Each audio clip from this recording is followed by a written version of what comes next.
තෙරුවන් සරණයි සදැහැති පිනැති ඔබ සියලු දෙනාටම සති ටීවී ඔස්සේ විසුද්ධි මාර්ගයේ ඇසුරෙන් සිදු කරන ධර්ම සාකච්ඡාව අදත් අප මෙලෙසින් ආරම්භ කරන්නටයි මේ සූදානම් වන්නේ.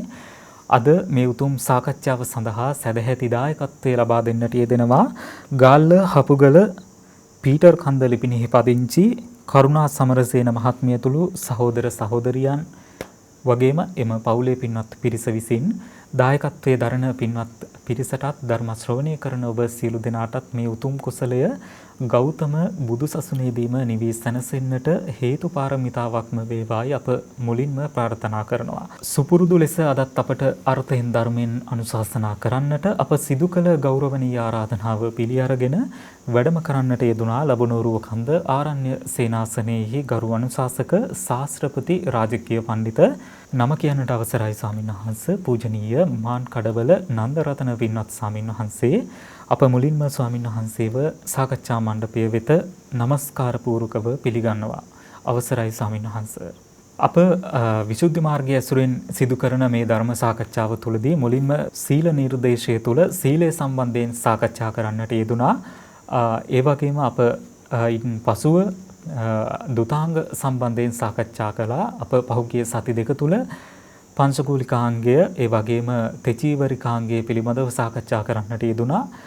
එම වැඩසටහන් එම සාකච්ඡාවන් ඔබට ශ්‍රවණය කරන්නට නොහැකි වුණා නම් සති ටීවී YouTube නාලිකාව වෙත ඔබට පිවිසීමෙන් මෙම ධර්ම සාකච්ඡා ඇතුළු තවත් බොහෝ ධර්ම කාරණා ඇතුළත් ධර්ම දේශනා ඔබට ශ්‍රවණය කරන්නට පුළුවන්. අප අද මේ සාකච්ඡාවේදී සාකච්ඡා කරන්නට සූදානම් පිණ්ඩපාතිකාංගය පිළිබඳව ස්වාමීන් වහන්සේ අපට අනුකම්පාවෙන් පැහැදිලි කරලා දෙන්න. භික්ෂුන් වහන්සේ නමක් පිණ්ඩපාතිකාංගය සමාදන් වෙන්නේ කොහොමද? පිණ්ඩපාතිකාංගය කියන්නේ මොකක්ද? මෙන්න මේ කියන කාරණා ටික පැහැදිලි කිරීමක් කරලා දෙන්න ස්වාමීන් වහන්සේ.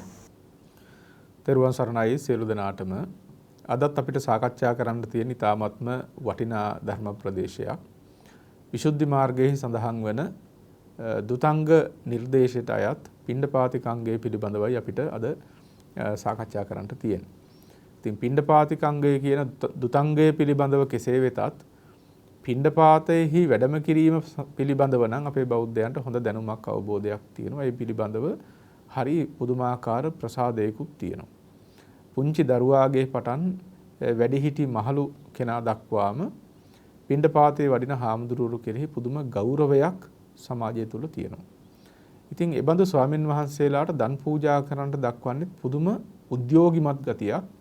අපි දන්නවා මේ සමහර වෙලාවට මේ උදේ ඉස්කෝලේ යන වෙලාවට දරුවෝ ඒ වෙලාවට ස්වාමින් වහන්සේ නමක් පිණ්ඩපාතේ වඩිනවා දැක්කම අර පුංචි දරුවෝ Tamanට දවල්ට කෑමට ගෙනියන ආහාර ටික ගෙනල්ලා පාත්‍රයට පිළිගන්වලා වන්දනා කරලා යනවා. ඒ දරුවාගේ පටන් පුංචි දරුවාගේ පටන් මේ පිණ්ඩපාතේ වැඩම කිරීම පිළිබඳව තියෙන පුදුම ගෞරවයක්. පුදුමාකාර ශාසනික හැඟීමක්. ඇත්තෙන්ම උදේට හොඳට මේ කෙස් රැවුල් බාලා පිළිවෙලට සිවුරු පොරවාගෙන ඉතා සංවරව පිණ්ඩපාතේ වඩින හාමුදුරන් වහන්සේ නමක් දැක ගන්නට හම්බ වෙනවා නම් ඒක මහා සුබ නිමිත්තක්. සුබ නිමිත්තක් කියන එකෙන් අදහස් කරේ කුසල් රැස් කරගන්න තියෙන අපූර්ව අවස්ථාවක්. සිත පහදවාගෙන ශාසනික ලැබියාව ඇති කරගෙන බොහෝ පින් කරගන්න තියෙන උතුම් අවස්ථාවක්. ඒ වගේම තමයි දෙලොවම යහපත් කරගන්නට ලැබෙන උදාරතරම අවස්ථාවක් තමයි පිණ්ඩපාතික ස්වාමින් වහන්සේ නමක් ඉදිරියට හම්බ වෙනවා කියලා කියන්නේ.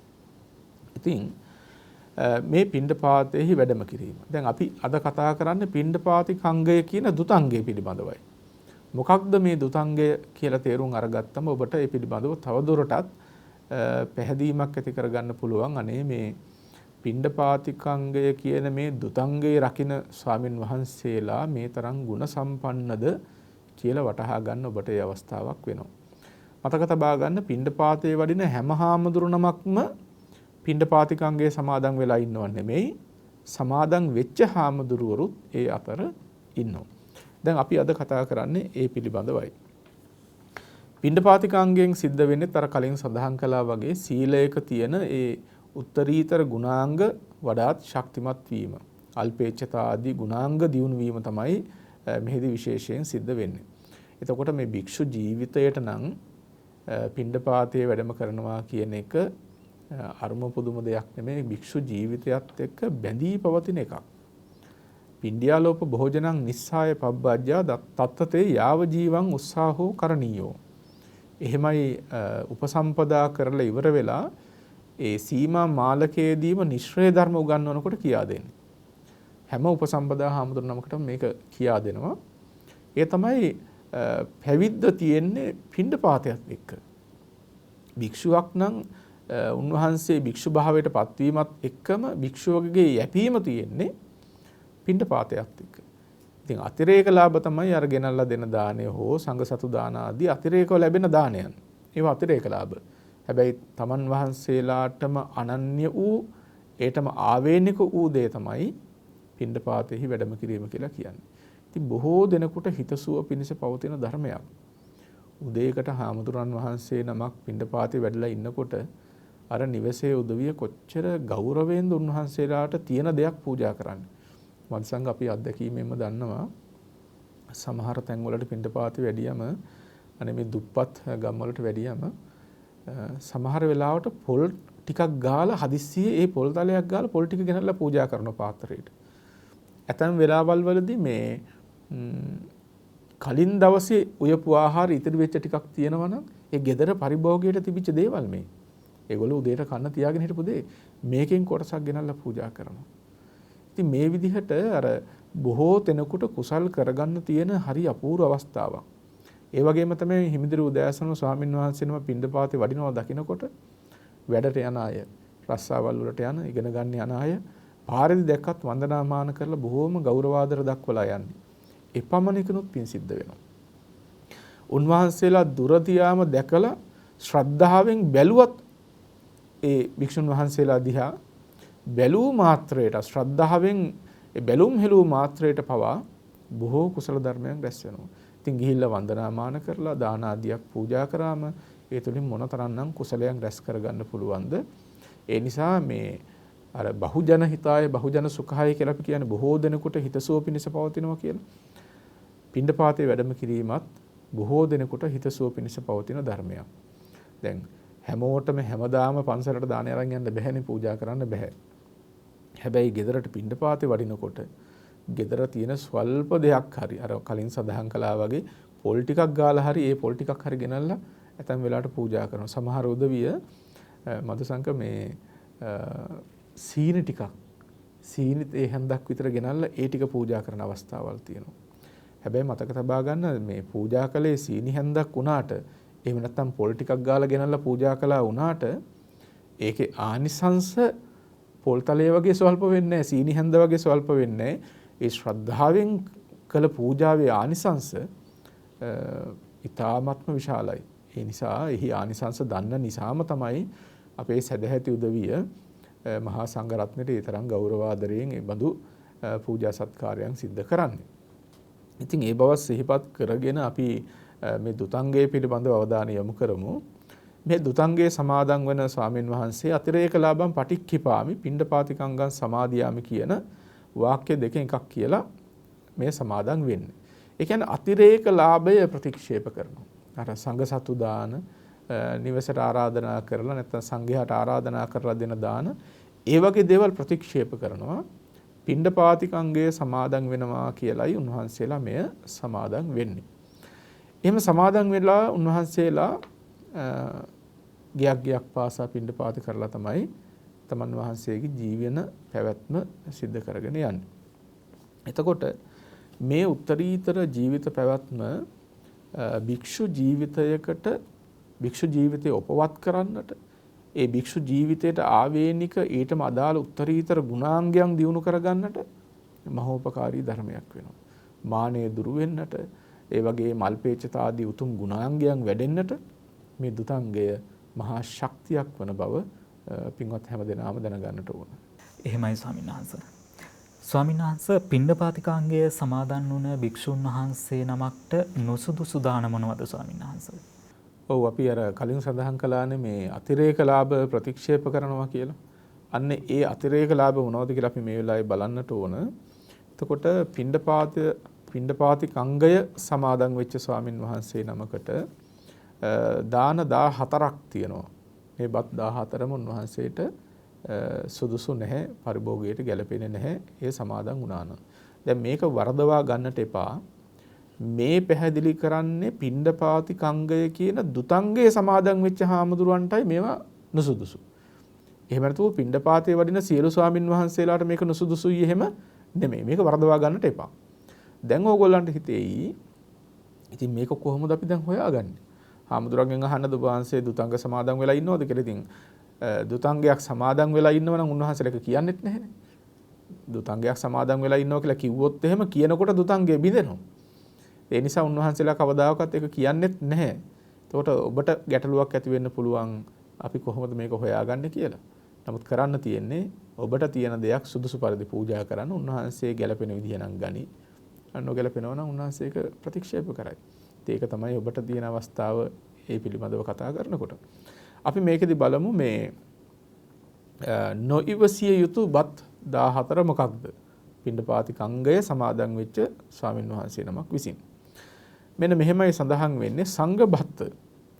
සංඝ බත්ත කියලා කියන්නේ මේ සංඝ සතු බත. මේ බත කියන එකෙන් අදහස් වෙන්නේ මතක තියාගන්න බත් ටික කියන එක විතරක් නෙමෙයි ඒ ආහාරය කියන එක. එතකොට සංඝයා උදෙසා යමක් පූජා කරනවා නම් සංඝ සතු දාන කියන්නේ. ඒ සංඝ සතු දානය පිණ්ඩපාති කංගයේ සමාදන් වෙච්ච හාමුදුරුවෝ ඉවසන්නේ නැහැ. දැන් මෙතනදී ඔබ තේරුම් ගන්න ඕන ප්‍රධාන කාරණාවක් තියෙනවා. මේ ශාසනය නිරන්තරයෙන් වර්ණනා කරන්නේ පුද්ගලික දාණයට වඩා සංඝ සතු දාණයනේ. අපි දම් පූජා කරන හැම තැනකදීම මේක මතක් කරනවානේ. පුද්ගලිකව දම් පූජා කිරීමට වඩා සංඝික දාණය ආනිසංසයි.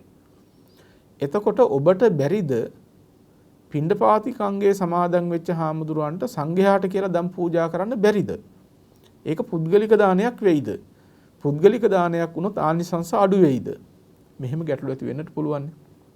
මතකේ තබා ගන්න. දැන් හිතන්නකො පිණ්ඩපාති කංගයේ සමාදන් වෙච්ච ස්වාමින් වහන්සේ නමක් පිණ්ඩපාතේ වඩිනවා. ඕගොල්ලෝ හිතෙන් හිතා ගන්න. අනේ මේ ස්වාමින් වහන්සේ කාය සාක්ෂි තබාගෙන මහා සංඝරත්නයටයි මම මේක පූජා කරන්න කියලා. ඒ සිත ඇති කරගෙන මහා සංඝයා උදෙසාම මේක පූජා වේවා කියලා හිතාගෙන පූජා කරන්න. ස්වාමින් වහන්සේ ඒක බාරගන්නේ පෞද්ගලිකව ලැබෙන දෙයක් හැටියට. මොකද උන්වහන්සේ පිණ්ඩපාතනේ වඩින්නේ. උන්වහන්සේට කියන්නේ යන්නේ මේ සංඝ සතු දානයක් තියෙනවා මේ සංඝ සතු දානය පිළිගන්න කියලා. පූජා කරන්නේ මහා සංඝරත්නය අරමුණු කරගෙන. ඔබට ඒ කුසලයේ නොඅඩුවම රැස් වෙනවා. අර ස්වාමින් වහන්සේ උන්වහන්සේ පිණ්ඩපාතේ වඩිනකොට ලැබිච්ච දෙයක් හැටියට පිළි අරගෙන ඒක පරිභෝග කරයි. ඒ නිසා ඒක වරදවා ගන්නට එපා. මේක පෞද්ගලික දානයක් වෙයිද? එහෙම වුණොත් ආනිසංස අඩු වෙයිද? කොහොමද මේ වඩාත් ආනිසංස කරගන්නේ කියලා ගැටලු ඇති කරගන්නට එපා. එතකොට පිණ්ඩපාති කංගයේ සමාදන් වෙච්ච හාමුදුරන් වහන්සේට මුලින් සඳහන් කළා වගේ සංඝ සතු දාණය පිළිගන්නේ නැහැ. උන්වහන්සේ ඒක ප්‍රතික්ෂේප කරනවා. ඊළඟට උද්දේශ භත්තං. උද්දේශ භත්තං කියලා කියන්නේ භික්ෂුන් වහන්සේලා කිහිප දෙනෙකු උදෙසා දෙන බත. හාමුදුරන් වහන්සේලා දෙතුන් නමකට ආරාධනා කරලා දෙන පූජාවක් තියෙනවා. ඒ දානයත් උන්වහන්සේ ඉවසන්නේ නැහැ. ඊළඟට නිමන්ත්‍රණය. නිමන්ත්‍රණය කියලා කියන්නේ සංඝයාට හෝ පුද්ගලයන්ට නිමන්ත්‍රණය කරලා දෙන දානය. ආමන්ත්‍රණය කරලා වඩින්න ස්වාමීනි සංඝ සතු දානයක් තියෙනවා. මෙහෙම නිමන්ත්‍රණය කරලා දෙන දානයක් තියෙනවා. අන්න එහෙම නිමන්ත්‍රණය කරලා දෙන දානයත් උන්වහන්සේ පිළිගන්නේ නැහැ. ඒ නිසා තමයි මුලින් සඳහන් කළේ ඔබ ඒක හිතේ තියාගෙන පූජා කරන්න කියලා. මහා සංඝරත්නයට පූජා කරනවා කියලා හිතේ තබාගෙන පූජා කරන්න. එතකොට කිසිම ගැටලුවක් වෙන්නේ නැහැ. ඊළඟට සලාක භත්තේ. සලාක භත්ත කියලා කියන්නේ සලාක දීමෙන් දෙනු ලබන දානෙ. දැන් ඒ කාලේ මේ සීට්ටු වගේ ක්‍රමයකට දම් පූජා කරලා තියෙනවා. මොකද හාමුදුරන් වහන්සේලා සිය දහස් ගණන් වැඩ හිටපු යුගයක් නේ. එතකොට මේ අපි හිතමු දැන් විශාකා මහ උපාසිකාව, අනේපිඬු සිටුතුමා, උග්ග ගෘහපතිතුමා මේ වගේ මහේශාක්‍ය උදවිය ස්වාමින් වහන්සේලා 500 නම 1000 නමට ආරාධනා කරලා නිරන්තරයෙන් දම් පූජා කරනවා. එතකොට එකම ගෙදරට හැමදාම එකම ස්වාමින් වහන්සේලා වැඩම කළොත් අනික් ස්වාමින් වහන්සේලාට ඒ බඳු නිවසකට දාණයට වඩින්න වෙන්නේ නැහැ. එතකොට සමාල්ලාවට ප්‍රණීත දානයක් කවදාකවත් අනික් හාමුදුරන්ට නොලැබෙන්න පුළුවන්. ඒ නිසා එවක තිබිච්ච ක්‍රමයක් තමයි අර විහාරයට ඇවිල්ලා ආරාධනා කරනකොට ස්වාමීන් අපේ ගෙදරට 10 නමක් වඩින්නට කියලා ඒ දානේ බාර ගන්න ස්වාමීන් වහන්සේ නමක් ඉන්නවා. හැමෝම ඒ දානේ බාර ගන්න යන්නේ නැහැ. ඒ පැවරුම් බාර ගන්න ස්වාමීන් වහන්සේලා ඉන්නවා. ඒ ස්වාමින් වහන්සේ මේ ආරාධනාව අරගෙන කාණ්ඩ වශයෙන් බෙදලා තමයි උන්වහන්සේ පිණ්ඩපාතේ මේ දානය සඳහා පිටත් කරන්නේ, වෙන් කරන්නේ. ඒතකොට මේ ස්වාමින් වහන්සේලා කලින් වැඩියේ නැති නිසා උන්වහන්සේලා ඒට ඇතුළත් කරනවා. මේකද වැඩි හිටි පිළිවෙල නොඑක් කරුණු කාරණා සලකා බලනවා. එතකොට මෙන්න මේ විදිහට අර කාණ්ඩ වෙන්කරීම් ආදියෙන් සලාකදීම් වශයෙන් ඒ කියන්නේ සීට්ටු ක්‍රමයට ඒ දානය වෙන් කරන අවස්ථාවල් තියෙනවා, පුද්ගලයන් වෙන් කරන අවස්ථාවල් තියෙනවා. ඉතින් සලාකදීම් වශයෙන් කරන එහෙම දානයත් පිණ්ඩපාතිකංගයේ සමාදන් වෙච්ච ස්වාමින් වහන්සේ ඉවසන්නේ නැහැ. ඊළඟට පක්ඛික බත්ත කියලා කියන්නේ මේ ශ්‍රද්ධාවන්ත උදවිය එක පක්ෂයකට වරක් දෙනු ලබන දානය. දැන් මාසයක් ගත්තම මාසයට පුරපක්ෂය අවපක්ෂය කියලා දෙකක් තියෙනවනේ. ඒතකොට සමහර උදවිය ඉන්නවා මේ පක්ෂයකට එක දවසක් දන් දෙනවා. පුරපක්ෂයක දවසක් දන් දෙනවා, අවපක්ෂයේදී තව දවසක් දන් දෙනවා. ඒක ඒගොල්ලෝ පුරුද්දක් හැටියට කරගෙන යන දානයක්. ඒ බඳු තැන්වලටත් මේ ස්වාමින් වහන්සේ පිණ්ඩපාතේ වඩින්නේ නැහැ. ඊළඟට උපෝසතිකය කියන්නේ පොහොයක් පාසා දෙනු ලබන දානය. දැන් ඒක නම් අපිට බොහොම හුරු දෙයක් නේ. සමහර උදවිය ඉන්නවා මේ පොය දවසේ දම් පූජා කරන උදවිය. අන්න එහෙම පොහොයක් පාසා සංඝයා වෙනුවෙන් පූජා කරන දාණයටත් අර මේ දුතංගයේ සමාදන් වෙච්ච හාමුදුරුවෝ වඩින්නේ නැහැ. ඊළඟට පාටිපදිකය කියලා කියන්නේ මේ පෑලවියෙහි දෙනු ලබන දාණය. දැන් දෙවන තිතිය කියලා කියනවා. 15කට පහුවෙනිද ගන්නකො. එතකොට ඒක දෙවන තිතිය. අන්න එහෙම පෑලවියෙහි දෙනු ලබන දානයක් තියෙනවා. ඒ බඳු දාණයටත් ඒ ස්වාමින් වහන්සේලා වඩින්නේ නැහැ. දැන් බලන්න මේවා අපිට මේ තවත් කිහිපයක් තියෙනවා. මේවා කියවගෙන යනකොට තේරෙන දෙයක් තමයි, තේරුම් ගන්න තියෙන දෙයක් තමයි ඒ කාලේ මිනිස්සු දන් දීලා තියෙන විදිහ. සමහර අය පක්ෂයකට වරක් දෙවරක් දන් දෙනවා. සමහර අය පෑලවියේ දන් දෙනවා. සමහර අය පුරපක්ෂයේ දන් දෙනවා. මහා සංඝයාට ආරාධනා කළ සංඝ සතු දන් දෙනවා. කිහිප නමකට ආරාධනා කළ දන් දෙනවා. නිමන්ත්‍රණය කළ දන් දෙනවා. ඒ කාලේ මිනිස්සු පින්දහම් කරගෙන තියෙන විදිහ. ඊළඟට 8 වෙනි දාණය තමයි ආගන්තුක දාණය කියලා කියන්නේ. ඒ කියන්නේ ආගන්තුක භික්ෂුන් වහන්සේලා උදෙසා පූජා කරන දාණය. හිතන්නකෝ දැන් මේ විහාරස්ථානවල දැන් මේ ජේතවනාරාමය, පූර්වාරාමය මේ වගේ මහා විහාර ගත්තම තවත් භික්ෂුන් වහන්සේලා බොහෝ සිය දහස් ගණන් වැඩ හිටපු විහාරාරාම තිබුණානේ. ඉතින් මේවට ආගන්තුක ස්වාමින් වහන්සේලා නිරන්තරයෙන් වඩිනවා. මොකද ඒ කාලේ භික්ෂුන් වහන්සේලා සංචාරක ජීවිතයක් නේ ගත කළේ. එතකොට සමහර සැදැහැති උදවිය ආගන්තුකව වඩින ස්වාමින් වහන්සේලාට කියලාම දන් දීප අවස්ථාවක් තියෙනවා. දානේ බාරගෙන තියෙනෙත් එහෙමයි. ස්වාමීනි අපි ආගන්තුක ස්වාමින් වහන්සේලාට දන් පූජා කරනවා කියලා.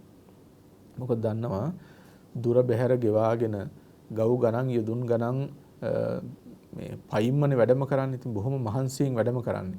අනේ ඒ බඳු උත්තමයන් වහන්සේලාට මහන්සියෙන් ඉන්නකොට දාන ටිකක් පූජා කරගන්න නැත්නම් කොච්චර වටිනවාද කියන සිතිවිල්ලෙන් කරපු පූජාවන්. මේ සදහැති උදවිය විදිහට ආගන්තුක භික්ෂුන් වහන්සේලාට කළ පූජාවන් තියෙනවා. මේ දුතංගධාරී හාමුදුරුවෝ ඒ බඳු දානය පිළිගන්නේත් නැහැ.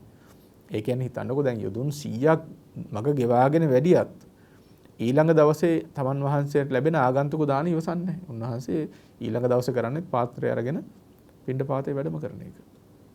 ඊට පස්සේ ගමික භත්ත කියලා කියන්නේ ගමන් මේ වඩින ස්වාමින් වහන්සේලාට කළ පූජාවන්, දීපු දානයන්.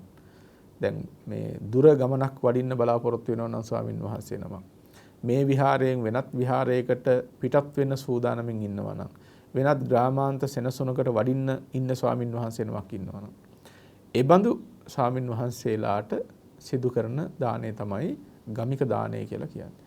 ඒ දානයත් උන්වහන්සේ පිළිගන්නේ. ඒ කියන්නේ එක පන්සලක ඉඳලා දැන් වඩින්න සූදානම් නම් දායකයෝ ගමික දානයේ සූදානම් කරා කියලා පිණ්ඩපාතිකංගේ රකින්න හාමුදුරු ඒ දානේ බාරගන්නේ.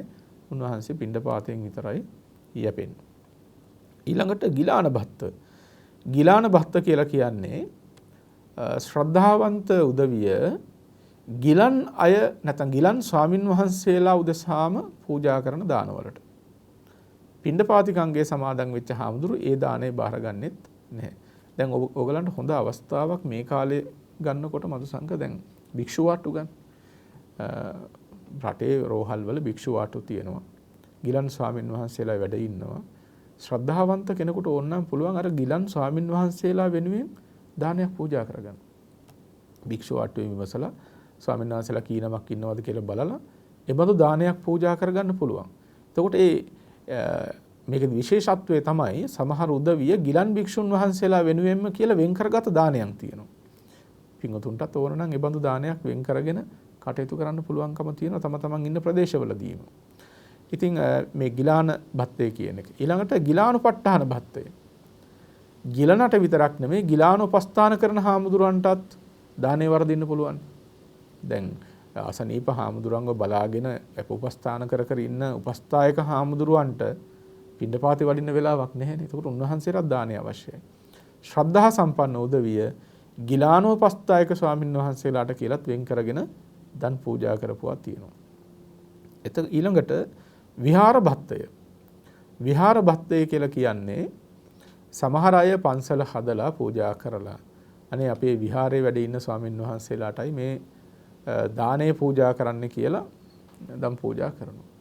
ඒ දානයත් උන්වහන්සේලා ඉවසන්නේ නැහැ. උන්වහන්සේලා කිව්වේ මේ පිණ්ඩපාතිකංගය කියන දුතංගයේ දරණ ස්වාමින් වහන්සේලා ඉවසන්නේ නැහැ. ඊළඟට දුරබත්තය. දුරබත්තය කියලා කියන්නේ සංඝයාට හෝ පුද්ගලයන්ට හෝ දුරබත් දෙමි දෙනු ලබන දානය. සමහර උදවිය ඉන්නවා නිත්‍යයෙන්ම සංඝයාට උපස්ථාන කරනවා කියලා කරන පූජාවන් තියෙනවා. ඔවුන් මේ දුරබත් කියලා කියන්නේ නිරන්තරයෙන්ම නිත්‍යයෙන් මේ දානය පූජා කරනවා කියලා සිදු කරන දානයන්. ඒ බඳු දේ ඉවසන්නේත් නැහැ. අවසානයක ගත්තම වාරභත්තය කියලා කියන්නේ ගම්වැසි ආදීන් වාරයෙන් වාරයෙන් සිදු කරන පූජාව. දැන් ගම් වැස්සෝ එකතු වෙලා කතිකා කරගෙන වරින් වර සිදු කරන වාරයෙන් වාරයට සිදු කරන පූජාවන් තියෙනවා. ඒව පිළිගන්නේත් නැහැ. එතකොට මෙන්න මේ කියපු දාන 14ම පිණ්ඩපාතිකංගයේ සමාදන් වෙච්ච ස්වාමින් වහන්සේ බාරගන්නේ නැහැ. ඒවා ඉවසන්නේ නැහැ. හැබැයි මෙතන තියෙන විශේෂක කාරණාවක්. හිතන්නකෝ දැන් ගෙදර සංඝික දානයක් තියෙනවා. සංඝසතු දම් පූජා කරන වෙලාව. පිණ්ඩපාතේ වඩින හාමුදුරුවෝත් මේ කිසි කතාවක් දන්නේ නැතු උන්වහන්සේත් පිණ්ඩපාතේ වැඩම කරලා ඉන්නවා. නැත්තම් දායකයට පේන ඉන්නවා. මෙන්න මේ වෙලාවේදී දැන් උන්වහන්සේ සංඝසතු දාණයට වඩින්නේ නැහැනේ. හැබැයි දම් පූජා කරන්න ක්‍රමයක් තියෙනවා. ඒ ක්‍රමයේ පෙන්වන්නේ මෙහෙමයි. සංඝබත ගතමෙනවයි කියන්නේ නැතුව අපේ ගෙහි සංඝයා වළඳනවා ඔබ වහන්සේත් භික්ෂාව පිළිගන්න ස්වාමීනි කියලා කිව්වොත්. මේ සංඝසතු දාණේ තියෙනවා ස්වාමීන් වහන්සේ වඩින්න කිව්වොත් උන්වහන්සේ වඩින්නේ නැහැ. හැබැයි කිව්වොත් ස්වාමීනි මේ අපේ ගෙදර සංඝයා වහන්සේලා දානේ වළඳනවා. ස්වාමීන් වහන්සේ දාණයට වඩින්න. සංඝසතු දාණයකට නෙමෙයිනේ. එතකොට ගෙදරට වැඩම කරලා ඉන්නකොට එහෙම ආරාධනා කළොත් උන්වහන්සේට ඒ දාණය බාර ගන්න පුළුවන්කම තියෙනවා. ඉතින් ඔය විදිහට මේ පිණ්ඩපාතිකංගය රකින්න ස්වාමින් වහන්සේලාට අකප දානය සහ ඒ සඳහා කැප වූ දාන තියෙනවා. ඉතින් මේවා මේ සදහැතු උදවිය දැනගන්න තරමටම වටිනවා. ඔබ පින් කරගන්නකොට ඔබ දානාදී පින්කමක් සිදු කරන්නේ අතිශයින්ම පවිත්‍ර චිත්තසංතානයකින් හදපිරි සතුටින් ඒක කරන්නේ. ඒ වගේම ඔබට ඊ타ත්ම මේ හොඳ බලාපොරොත්තුවක් තියෙනවා අනේ මේ කරගන්න පින බොහෝ කාලයක් හිතසුව පිණිස පවතිනවා නේද? සසරත් සුවපත් වෙන්න ඒ වගේම නිර්වාණ ධර්මයත් අවබෝධ කරගන්නට මේ කුසලයේ මහෝපකාරී වෙනවා නේද කියන සිත තියෙනවා. ඉතින් මේ ශ්‍රද්ධාවෙන් කරන පින්කම වඩාත්ම බලවත්ව සිද්ධ කරගන්නට වඩාත් නිවැරදිව සිද්ධ කරගන්නට මෙවැනි කරුණු පිළිබඳව තියෙන දැනුම අවබෝධය බොහොම වැදගත් වෙනවා. එහෙමයි ස්වාමීන් වහන්සේ. දුතාංග පිළිබඳව කතා කරද්දී පංචකූලිකාංගය තුලත් තෙචීවරිකාංගය තුලත් අපට ඔබ වහන්සේ පැහැදිලි කරලා දුන්නා මේ දුතාංග සමාදන් වීමේදී එහි ප්‍රභේද තියෙනවා කියලා ස්වාමීන් වහන්සේ. ස්වාමීන් වහන්සේ මේ පිණ්ඩපාතිකාංගය තුලත් පිණ්ඩපාතිකාංගයේ සමාදන් වීමේදී තියෙන ප්‍රභේද මොනවද ස්වාමීන් වහන්සේ? මේ පිණ්ඩපාතිකාංගයේදීත් අර අපි කලින් කතා කළ තිචීවරිකාංගය පංසුකූලිකාංගය වගේම උත්කෘෂ්ඨ මධ්‍යම මෘදුක කියලා ප්‍රභේද තුනක් තියෙනවා. ඒකදී ඒ සමාදන් වෙන ස්වාමින් වහන්සේ සමාදන් වන ආකාරය අනුව තමයි මේ ප්‍රභේදය අපිට දක්නට ලැබෙන්නේ.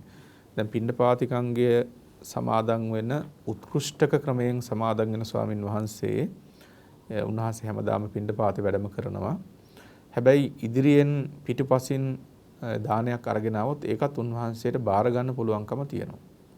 දැන් හිතන්නකො පිණ්ඩපාතේ වඩිනකොට කවුරු හරි කෙනෙක් දානයක් අරගෙන ඉස්සරහට එනවා. ඒ දානේ උන්වහන්සේට පිළිගන්නොත් ඒක පිළිගන්නවා. එහෙම නැත්නම් උන්වහන්සේ වැඩම කරන අතරතුර පිටිපස්සෙන් කවුරු හරි හාමුදුරු වඩිනවා දැකලා ඊටාම ඉක්මනින් දුවගෙන ඇවිල්ලා දානය පූජා කරනවා. ඒ දානයත් උන්වහන්සේට පිළිගන්නට පුළුවන්කම තියෙනවා. ඒ වගේම තමයි ගෙදරකට වැඩියම අනේ ස්වාමිනී පාත්‍රය දෙන්න දාන පිළිගන්නන්න කියලා පාත්‍රය ඉල්ල ගත්තොත් පාත්‍රය දෙන්න පුළුවන්. ඊට පස්සේ පාත්‍රයට දානය බෙදලා ගෙනල්ලා පූජා කළාම ඒ වුණත් පිළිගන්නට උන්වහන්සේට පුළුවන්කම තියෙනවා. ඒ වගේම යම් කිසි කෙනෙක් පාත්‍රය ඉල්ලගෙන ගිහිල්ලා බොජුන් හලට ගිහිල්ලා දාන බෙදාගෙන ඊට පස්සේ ස්වාමීන් වහන්සේට ගෙනල්ලා පූජා කළොත් ඒකත් පිළිගන්න පුළුවන්. දැන් මේ බොජුන් හල කියලා කිව්වේ ඒ කාලයේ මේ දන් ගෙනල්ලා රැස් කරලා තියෙන ශාලාවල් තිබිලා තියෙනවා. ඒ තැන්වලට මේ බෞද්ධයෝ විතරක් නෙමෙයි අබෞද්ධයෝ පවා දානේ අරගෙන එනවා තම තමන්ගේ ඒ ආගමේ මේ පූජක පක්ෂයට පූජ්‍ය පක්ෂයට පූජා කිරීම සඳහා. එතකොට බෞද්ධයෝ ඇවිල්ලා භික්ෂුන් වහන්සේලාට පූජා කරනවා. සමහර නිගණ්ඨ ශ්‍රාවකයෝ ඇවිල්ලා නිගණ්ඨයන්ට දන් පිළිගන්වනවා. ඒ ආදි වශයෙන්. එතකොට යම් කිසි කෙනෙක් මේ පිණ්ඩපාතේ වඩින හාමුදුරුවන්ගේ පාත්‍රය ඉල්ලගෙන අර බොජුන් හලට ගිහිල්ලා දාන බෙදලා ගෙනල්ලා පාත්‍රය පිළිගන්නුවොත් එයත් උන්වහන්සේට පිළිගැනීමට හැකියාව තියෙනවා. ඒ වගේම මධ්‍යමව රකින්න ස්වාමින් වහන්සේ දැන් උත්කෘෂ්ඨව රකින්න ස්වාමින් වහන්සේ ගැන කිව්වේ මධ්‍යමව මේ පිණ්ඩපාතිකංගේ රකින්න ස්වාමින් වහන්සේ අර කියපු ආකාරයේ හැම දානයක්ම උන්වහන්සේට පිළිගන්න පුළුවන්. හැම දානයක් කිව්ව අර කලින් සඳහන් කළ 14 නෙමෙයි මේ උත්කෘෂ්ඨක හාමුදුරුවෝ පිළිගන්න දාන කිහිපය විදිහ. ඊට අමතරව යම් කිසි කෙනෙක් කිව්වොත් එහෙම ස්වාමින් වහන්සේ අද පිණ්ඩපාතේ වඩින්න එපා වෙහෙරටම දානේ අරගෙන එන්නම් කියලා ඒ එක දවසකට එහෙම දාන ඉවසන්න පුළුවන්. ඒ හැබැයි මධ්‍යමව මේ රකින්න ස්වාමින් වහන්සේ. ඊට පස්සේ මෘදුකව රකින්න ස්වාමින් වහන්සේ ගත්තොත් උන්වහන්සේට පුළුවන් හෙට දවසට විතරක් නෙමෙයි ඊළඟ දවසටත් ඉවසන්න පුළුවන්කම තියෙනවා. ඒක දවස් හෙට කිව්වම එක දවසයි අනිද්දාත් කිව්වම තව දවසක් තියෙනවා.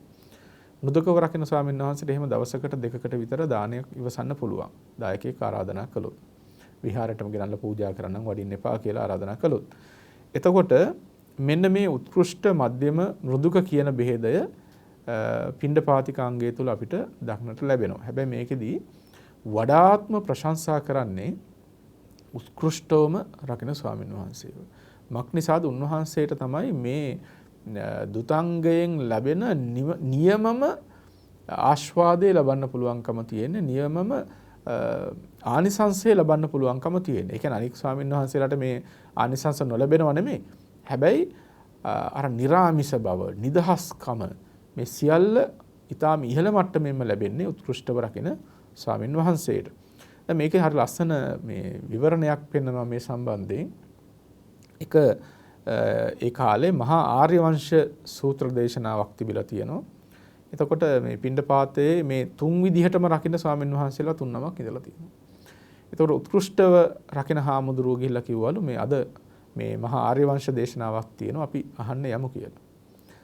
මධ්‍යම රකින්න හාමුදුරන්ට ගැටලුවක් වුණා මොකද හෙට දවසට දානෙට ආරාධනාවක් බාරගෙන තියෙනවා. ඉතින් උන්වහන්සේ කිව්වා මේ මට වඩින්න වෙන්නේ නැහැ නේ ස්වාමින් වහන්සේ හෙට දවසට දානේ බාරගෙන තියෙනවා කියලා. මෘදුකව රකින්න හාමුදුරන්ට ගිහිල්ලා කියනකොටත් උන්වහන්සේත් මෙහෙම දාන බාරගෙන. හැබැයි උත්කෘෂ්ඨව රකින්න හාමුදුරුවෝ උදෑසනම පිණ්ඩපාතෙත් කරගෙන සූත්‍ර දේශනාව සිද්ධ කරන තැනට ගිහිල්ලා මේ මහා ආර්ය වංශ සූත්‍ර දේශනාවත් ශ්‍රවණය කරලා මේ මහා කුසලයට සම්බන්ධ වුණා කියලා කියනවා. එතකොට අර නියම නිදහස නියම ආනිසංසය ලබන්න පුළුවන්කම තියෙන්නේ උත්කෘෂ්ඨවම මෙය රකින්න ස්වාමින් වහන්සේට. ඒ නිසා කෙසේ රැක්කත් මෙහි ආනිසංසවල නම් වටිනාකම කෙලවරක් කිව නොහැකි තරම්. නමුත් ඒකදී අර උපරිම මට්ටමින් කරන ස්වාමින් වහන්සේට තමයි එහි නියමම තත්වයට ඵල ප්‍රයෝජන ලබා ගන්නට ආනිසංස ලබා ගන්නට පුළුවන්කම තියෙන්නේ. එහෙමයි ස්වාමීන් වහන්සේ. ස්වාමීන් වහන්සේ ඒ වගේම පිණ්ඩපාතිකාංගය සමාදන් වෙලා ඉන්න භික්ෂුන් වහන්සේ නමක් අතින් මේ පිණ්ඩපාතිකාංගය සමාදන් වීම කැඩෙන්න පුළුවන් ක්‍රම මොනවද ස්වාමීන් වහන්සේ? අවස්ථා මොනවද ස්වාමීන් වහන්සේ? ඔව් මේ පිණ්ඩපාතිකාංගය අර තුන් විදිහෙන්ම රකින්න ස්වාමින් වහන්සේලාට සංඝබත් ආදී අර බත් 14ක් ගැන අපි පැහැදිලි කළානේ. අන්න ඒ අතිරේක ලාභයන් ඉවසන්න ගියාම උන්වහන්සේලාගේ දුතංගය බිඳෙනවා. ඉතින් යම් අවස්ථාවකදී බිඳුනොත් නැවත සමාදන් වෙන්න පුළුවන්කම තියෙනවා. ඉතින් සිහිනුවණින් ආදරයෙන් මේවා රකින්න හාමුදුරුවරු ඒවා පුළුවන් තරම් ආරක්ෂා කරගන්නවා මිසක් මේ දානයක් වෙනුවෙන් තමන් වහන්සේලාගේ නිරාමිස ප්‍රතිපදාව බිඳ ගන්න උත්සාහවත් වෙන්නේ නැහැ. සමහර අවස්ථාවල් හැබැයි තියෙනවා මේ දායකයන්ට අනුකම්පා කරන්න ගියාමත් අර දුතංගයන් රකින්න අපහසුතාවයටපත් වෙන අවස්ථා නැතුවම නෙමෙයි. හැබැයි මෙහි තියෙන නිරාමිෂතාවය කුලයන් හා සංසට්ට නොවීම වැනි උතුම් ගුණාංග මනාකොටම සිටි දරාගත්ත හාමුදුරුවරු තමන් සමාදන් වෙච්ච දුතංගයේ ලේසියෙන් බිඳගන්නේ නැහැ. එහෙමයි ස්වාමීන් වහන්සේ. ස්වාමීන් වහන්සේ පිණ්ඩපාතිකාංගයේ සමාදන් වීමේ තියෙන ආනිසංස කොහොමද ස්වාමීන් වහන්සේ ධර්මයේ පැහැදිලි කරලා තියෙන්නේ? මේ පිණ්ඩපාතිකාංගයෙහි ආනිසංස දැනගන්න තරමටම ඒ දුතංගේ රකින්නට කෙනෙකුට හැඟීමක් ඇති වෙනවා, උද්‍යෝගයක් ඇති වෙනවා. මෙහි ආනිසංස තේරුම් අරගන්න තරමටම තමයි ඒ උද්‍යෝගයේ වඩාත් වර්ධනය වෙන්නේ. ඒ නිසා මේ තේරුම් ගැනීම බොහොම වැදගත් දෙයක්. භික්ෂුන් වහන්සේලාගේ පාර්ශවයෙන් තමයි මේ වඩාත් අවධානයට යොමු කළ යුතු වන්නේ. මොකද මේ දුතංග ගිහියයි රකින්නේව නෙමෙයිනේ. ගිහියට මේ බඳු ස්වාමින් වහන්සේ ලැසුරු කරගෙන කුසල් කරගන්න පුළුවන්. නමුත් ඉතින් ගිහියයි පිණ්ඩපාතිකාංගේ රකින්නවා කියලා එකක් සිද්ධ වෙන්නේ නැහැනේ. ස්වාමින් වහන්සේලාට මෙහි ආනිසංස දැනගෙන මේ සඳහා උත්සාහවත් වීම ඉතාමත්ම වැදගත්. භික්ෂුන් වහන්සේ නමක් කියලා කියන්නේ මහා නිවිච්ච කෙලෙස් දුරු කරන චරිතයක්නේ. උන්වහන්සේලා ශාසනයට එන්නේ මහා හැඟීමකින් උපතින් ලද සියලු දේ අතහැරලා දාලා එන්නේ මේ කෙලෙස් දුරු කරගන්න කියලා. ඒ ආපු ගමන ඒ ලබාගත් උත්තරීතර පැවිද්ද උපසම්පදාව ඉතා පිරිසිදුව සිදු කරගෙන තමන්ගේ අරමුණු කරා ගමන් කරන්නට මෙය මහෝපකාරී ධර්මයක් වෙනවා. ඒ නිසා මේ පිණ්ඩපාතිකංගේ රකින්න ස්වාමින් වහන්සේලාගේ ආශ්‍රය නිශ්‍රය ලබා ගන්න එක භික්ෂුන් වහන්සේලාට මහා ලාභයක්. මොකද උන්වහන්සේලා එක කතා කරනකොට උන්වහන්සේලාගේ ආකල්ප කොහොමද? උන්වහන්සේලා විඳින නිරාමිස සුවය, කෙලෙස් දුරු කරගන්න ප්‍රතිපදාව මෙන්න මේ ගැන හොඳ අවබෝධයක්, හොඳ හැඟීමක් ඇති කරගන්න පුළුවන්. ඒ බඳු උතුමන් සමග සාකච්ඡා කරනකොට, ආශ්‍රය නිශ්‍රය කරනකොට. දැන් කෙලෙස් සහිත කෙනෙක් එක්ක නිතර කතා කරන්න ගියාම ඔහු කතා කරන්නේ තමන්ගේම තියෙන කෙලෙස් පිළිබඳවමනේ. ගිහියයි හැටියට පිංගුතුන් දන්නවා. ඔබ තව ගිහි කෙනෙක් එක්ක කතා කරන්න ගියාම ඒගොල්ලෝ කතා කරන්නේ ඒගොල්ලන්ගේ ලෝකේ දේවල්. ඉතින් මේක භික්ෂුන් වහන්සේලාගේ ජීවිතවලටත් එහෙම තමයි. කෙලෙස් දුරු කරන ප්‍රතිපදාවෙන් යුක්ත ස්වාමීන් වහන්සේලා එකතු වුණාම කතා කරන්නේ ඒ බඳු දේවල්. හැබැයි ඒ ගැන කිසිම හැඟීමක් නැති පිරිසක් එකතු වුණාම කතා කරන්නේ ධර්මයෙන් තොර, විනයෙන් තොර වැඩ කර නැති දේවල්. අර අර්ථ නිශ්චිත, ධර්ම නිශ්චිත මේ උතුම් ප්‍රතිපදාව හා නිශ්චිත දේවල් කතා කරන ස්වාමීන් වහන්සේලා ඇසුරු කිරීම ගිහි පැවිදි දෙපාර්ශ්වයටම මහාම ලාභයක්.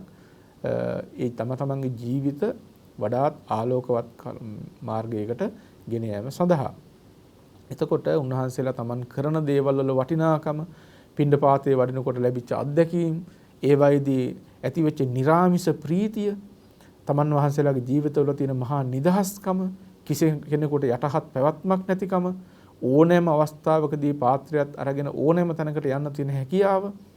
ඉතින් මේ වගේ ඒ නිරාමිස ගුණාංග පිළිබඳව අහනකොට හරි හැඟීමක් ඇති වෙනවා. අනේ අපිටත් මේ විදිහට කරගෙන යන්න පුළුවන් නම්, අපේ තියෙන අඩුපාඩුකම් ටිකත් මගහැරවලා මේ උතුම් ගුණාංග ඇති කර ගන්නට ඇත්නම් කියලා හිතෙන්නේ ඒ බඳු උතුමන් ඇසුරු කරනකොට.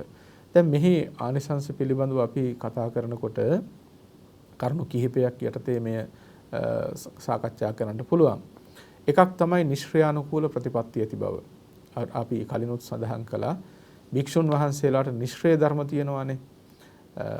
භික්ෂුන් වහන්සේලාගේ සේනාසන ගත්තොත් වෘක්ෂ මූලිකාංගය. ඒ වගේම චීවරය ගත්තොත් පංසුකුලිකාංගය. ඒ කියන්නේ දුතංගය නෙමෙයි, පංසුකුල චීවරය, වෘක්ෂ මූලය, මේවන් උන්වහන්සේලාගේ නිශ්‍රය ධර්ම වෙන්නේ. ඒ වගේ පිණ්ඩපාතයේ තමයි උන්වහන්සේලාගේ නිශ්‍රය ධර්ම භික්ෂුන් වහන්සේ නමක් වුණා. ඒ නිශ්‍රය ධර්මයට අනුකූල පැවැත්මක් තියෙනවා නම් අන්න ඒක ඉතාමත්ම වටිනවා එය එහි එක් ආනිසංශයක් වෙනවා. දෙවෙනි එක තමයි ආර්ය වංශයේ පිහිටන බව. බුද්ධ ආදී උතුමන් වහන්සේලාගේ වංශයට අපි කියනවා මහා ආර්ය වංශය කියලා. ඒ උතුමන් වහන්සේලා පිණ්ඩපාතයෙන් යපුනේ පාංශුකූලික චීවර දරාගත්තේ. අන්නේ ඒ උතුම් ආර්ය වංශයට අයත් වෙනවා පිණ්ඩපාතිකාංගය රැකීම. ඒ වගේම අනුන් අයත් පැවතුම් නැති බව. කාගේවත් දාන බාරගෙන නිරන්තරයෙන් අනුන්ගේ දාණයෙන්ම යැපෙමින් ඉන්නකොට පේරු දාණයෙන් හෝ වේවා මේ මාසික දාණයෙන් යැපෙනකොට හැම වෙලාවකම ඒ අය ගැනත් හිතන්න වෙනවා. තමන්ට අප උපස්ථාන කරන තමන්ගේ දුක සැප නිතර හොයා බලන දායකාදීන්ට රෝග පීඩා ආදියක් වුණාම වුන් කරදරයටපත් වුණාම ඒ ගැන හොයන්නට වෙනවා. එතකොට අර ස්වෛරීත්වය නිදහස තමන් වහන්සේලාගේ ප්‍රතිපත්තියෙහිම යෙදෙන්න තියෙන අවකාශය ඒ තුලින් අවහිර වෙනවා. ඒකට බාධාවල් එල්ල වෙනවා. එතකොට පිණ්ඩපාතිකංගයේ සමාදන් වෙච්ච ස්වාමීන් වහන්සේ අනුන් අයත් පැවැත්මක් ඇත්තේ නැහැ. උන්වහන්සේට ඕනම වෙලාවක පාත්‍රයේ සිවුරයි ගත්තා. ඕනෑම තැනකට පිණ්ඩපාත කරලා තමන් වහන්සේගේ ප්‍රතිපදාවෙහි නිරත වන්නට පුළුවන්කම තියෙනවා. ඒ වගේම බුදුරජාණන් වහන්සේ ප්‍රශංසා කළ ප්‍රත්‍ය ඇති බව. භාග්‍යතුන් වහන්සේ පිණ්ඩපාතයෙන් යැපීම ප්‍රශංසා කළා. මක්නිසාද මෙය තෘෂ්ණාව දුරු කරන්නට මේ කෙලෙස් දුරු කරන මාර්ගයේහි යෙදෙන්නට මහ පුදුම ශක්තියක් පුදුම අවස්ථාවක්. පිණ්ඩපාතේ වඩනකොට මදුසංඝ මේ හැම දෙයක්ම කලවම් වෙලා ලැබෙන්නේ. සමහර වෙලාවට මදුසංඝ මේ බනිස් ගෙඩි යට තියෙන උඩ බතුයි හොදී තියෙනවා. ඒක උඩින් සීනි ටිකක් තියෙනවා. තව පැත්තකින් කෙහෙල් ගෙඩියක් තියෙනවා. ඒකටත් උඩින් සමහරවිට ඉඳුල් බත් ටිකක් තියෙනවා. මේක සියල්ල කලවම් වෙලා තියෙන්නේ. දුප්පත් පොහොසත් ભેදයක් නැහැ. හීන ප්‍රනීත ભેදයක් නැහැ. තියෙන හම්බ වෙන ගෙදරකට පිණ්ඩපාති වැඩියම පිරිසිදුවත් ලැබෙනවා, අපිරිසිදුවත් ලැබෙනවා විවිධ ආකාරයන්. ඉතින් මේවා සම්බන්ධයෙන් පිණ්ඩපාති වඩින හාමුදුරුවොත් එක්ක කතා කළොත් බොහෝ දේවල් දැන කියා ගන්න පුළුවන්.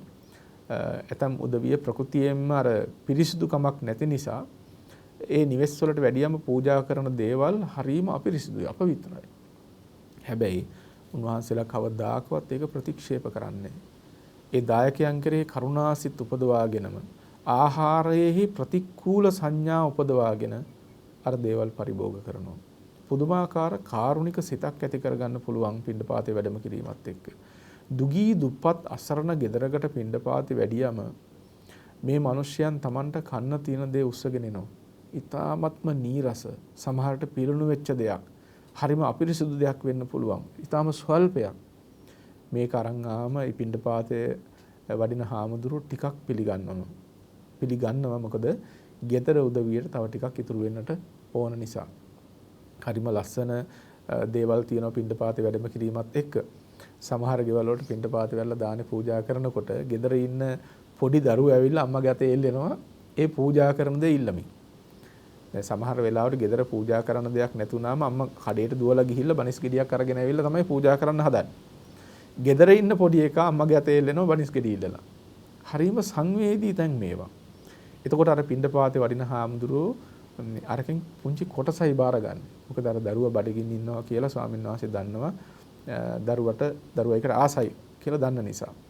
ඉතින් මේ වගේ හරි සංවේදී අවස්ථාවල්, සංවේදීකම් විතරක් නෙමෙයි මහා කුසල් දියුණු වෙන අවස්ථාවල්. භික්ෂුන් වහන්සේගේ පැත්තෙන් ගත්තොත් මෛත්‍රිය, කරුණාව වැඩෙන අවස්ථාවක්. ආහාරයේ ප්‍රතිකූල සංඥාව භාවිත වන අවස්ථාවක්. පිණ්ඩපාතයෙන් ලැබෙන දෙයකට රස තෘෂ්ණාවක් උපදිනවා බොහොම අඩුයි. මොකද අර සියල්ලම කලවම් වෙච්ච දානයක්නේ. එතකොට ආහාරය පිළිබඳව රස තෘෂ්ණාව, රස ගේදය, කෑදරකම, ගිජුකම ඇති වෙන්න තියෙන අවස්ථා බොහොම අඩුයි. දායකයන්ගේ පාර්ශ්වයෙන් ගත්තම උන්ට මහා කුසල් සිත් 8න් අර පළවෙනි මහා කුසල් සිත ඇති කරගන්නට හොඳ අවස්ථාවක්. සෝමනස්ස සහගත ඥාන සම්පයුක්ත අසංකාරික කියන ඒ බලවත් කාමාවචර කුසලයේ කරගන්නට අවස්ථාවක් තියෙනවා. එයි හාමුදුරන් වහන්සේ දැක්කම සතුට උපදිනවා. කලින් සූදානම් කරලා කල්පනා කරලා දැන් මේ දෙනවද නැද්ද කියලා කල්පනා කර කර පසුගාමී සිතුවිලි මොකක්වත් ඇත්තේ නැහැ. දැක්කේ ගමන් ශ්‍රද්ධාවෙන්ම තමයි තියෙන දෙයක් ගෙනල්ලා පූජා කරගන්න. ඉතින් අසංකාරිකයි. හිතේ පසුබෑමක් නැහැ. සතුටින් කරන්නේ. ඉතින් ඒ වගේම නුවණින් මේ පින්කම කරන්නේ නුවණති උදවිය ශ්‍රද්ධාවන්ත බෞද්ධයෝ. මහා කුසල් කරගන්නට ඕනට අවස්ථාවක් සැලසෙනවා. ඉතින් සමහර විට සංඝ සතු දානයක් පූජා කරනකොට ඔබට මෙච්චර වියදම් කරලා පුළුවන්ද මේ කාලේ හැටියට ටිකක් අඩු කරන්න වෙයි නේද මේ විවිධ පසුගාමී සිතුවිලි ඇති වෙන්න පුළුවන්. හැබැයි පිණ්ඩපාති පූජා කරන්න හදනකොට ඒ වගේ පසුගාමී සිතුවිලි වලට වඩා අසංකාරික සිතුවිලි වඩාත් බලවත්ව ඇති වෙනවා. ඒක කුසල් කරගන්න හොඳ අවස්ථාවක්. ඉතින් මේ වගේ බොහෝ ආනිසංස සහගත නිසා බුදුරජාණන් වහන්සේ පිණ්ඩපාතයෙන් යැපීම නිරන්තරයෙන් වර්ණනා කළා. මේ දුතංගයේ රකින්න හාමුදුරන් වහන්සේ ඒ තථාගතයන් වහන්සේ ප්‍රශංසා කළ ප්‍රත්‍යයෙන් යැපෙන්නෙක් බවට පත් වෙනවා. ඊළඟට කුසීත බව මැඩපියනවා. කම්මැලිකම නැති වෙනවා. මොකද උදෑසනම පිණ්ඩපාතේ කරන්න වඩින්න ඕන. ඉතින් සෑහෙන දුරක් පිණ්ඩපාතේ වඩින්න වෙනවා. සමහර වෙලාවට කිලෝමීටර් 2 3 4ක් විතර වඩින්න වෙන වෙලාවලුත් තියෙනවා. ගම්මානවලට පිණ්ඩපාතේ වඩිනකොට මොකද ගමේ කවුරුත් දන්නේ නැහැ හාමුදුරන් වහන්සේනමක් පිණ්ඩපාතේ වඩිනවා කියලා. හැම ගෙදරකම ආහාර ඇත්තෙත් නැහැ. මේ සමහර ගෙවල් වලට ඉස්සරහට ගිහිල්ලා පිණ්ඩපාතේ වැඩලා ඉන්නකොට ගෙදර මිනිස්සුયો දන්නේත් නැහැ. ඒ හාමුදුර ආපහු වඩිනවා. ඉතින් මේ නිසා සමහර විට කිලෝමීටර් 2 3 4ක් විතර වඩින්න වෙන අවස්ථාවලුත් තියෙනවා. ඔය බොහොම දුෂ්කර ගම් පළාත් වලට වැඩියම් මොකද ගෙවල් ගොඩාක් දුරින් තියෙන නිසා. ඒ නිසා කුසීතකම මැඩපවත්වා ගන්නටත් මේ පිණ්ඩපාතිකංගේ බොහෝම උපකාරක ධර්මයක් වෙනවා. ඒ වගේම තමයි පිරිසිදු දිවි පෙතක් ඇති බව. අති පවිත්‍ර ජීවිත පැවැත්මක් ඇති වෙන්නේ. කිසි කෙනෙක්ගෙන් කඩා වඩා ගන්න දෙයක් නෙමෙයි. අනුන්ට පීඩාවක් ඇති කරන දෙයක් නෙමෙයි. අසුවල් දේ ගේන්න අසුවල් දේ පූජා කරන්න කියලා විනවා ගන්න දෙයක්ුත් නෙමෙයි. හරීම පවිත්‍ර ජීවිතයක්. අනපේක්ෂිතවම කිසි කෙනෙක් නොදන්නකොට තමන් වහන්සේ පාත්‍රයක් අරගෙන පිණ්ඩපාති කරනවා. පුළුවන් කෙනෙක් පූජා කරනවා. බැරි කෙනෙක් ඇවිල්ලා වන්දනාමාන කරලා පූජා කරන දෙයක් නැහැ ස්වාමින් වහන්සේ කියනවා. ඒ හැම තැනකදීම උපේක්ෂා සහගත සිතක් පවත්වනවා. මෙත් කරුණා මුදිතා කියන උත්තරීතර ගුණාංගයන් දියුණු වෙනවා. කිසි කෙනෙකුට පීඩාවක් නොවන කිසි කෙනෙකුට බරක් නොවන වටිනා ජීවිතයක්. ඒ නිසා උතුම් දිවි පැවැත්මක් ඇත්තෙක් බවට පත් වෙනවා. පිරිසිදු ජීවිත ප්‍රවෘත්තියක් ඇත්තෙක් බවට පත් වෙනවා. ඊළඟට සේකියාවල වදාළ ශික්ෂාපද පිරණ බව. ස්වාමින් වහන්සේලාට තියෙන තවත් ශික්ෂාපද කොටසක් තමයි සේකියා ධර්ම කියලා කියන්නේ. ස්වාමින් වහන්සේ නමක් කියන මේ ප්‍රතිරූපය සමාජයේ හඳුනා ගන්නට තියෙන අපූර්ව තැනක් මේක. නිර්මාණය වෙන තැනක්. සංවරය, සිවුරු පොරවන විදිහ, කතා බස් කරන විදිහ, ගමේ සක්මන් කරන ගමේ ඇවිදින විදිහ මේ සියල්ල සේකියා ධර්මත් එක්ක තමයි මේ මනාකොට නිර්මාණය වෙලා තියෙන්නේ. ඒ කියන්නේ භික්ෂුව කියන උත්තරීතර උපශාන්ත ප්‍රතිරූපය නිර්මාණය වීමේදී සේකියා ධර්මවල තියෙන උපයෝගීතාවය ඉතාමත්ම විශාලයි. දැන් ඔබ හිතන්න ස්වාමින් වහන්සේලා විතරක් නෙමෙයි අපේ බෞද්ධ දරුවෝ බෞද්ධ නෙමෙයි මේ සිංහල සංස්කෘතියේ බෞද්ධ සංස්කෘතියේ ආభాෂයේ ලැබිච්ච අන්‍ය ආගමික උදවිය පවා ආහාර අනුභව කරනකොට පොඩ්ඩක් බලන්න අර තලු මරන්නේ නැහැනේ. චපු චපු ගාලා සද්ද කරන්නේ නැහැ. මේක ආවේ කොහෙන් කියලාද හිතෙන්නේ? පින්වත් මේක එන්නේ සේකියා ධර්ම වලින්. න චපු චපු කාරකං භුංජිස්සාමිති සික්ඛාකරණීය. න සුරුසුරු කාරකං භුංජිස්සාමිති සික්ඛාකරණීය. මේවා සඳහන් වෙන සේකියා ධර්ම වල. චපු චපු කියන අනුකරණය ඇති වෙන විදිහට අර තලු මරනවා කියන්නේ. අන්න ඒ අනුකරණය ඇති නොවන විදිහට තමයි දාණය පරිභෝග කරන්න කියලා තථාගතයන් වහන්සේ අනුදැන වදාරලා තියෙනවා.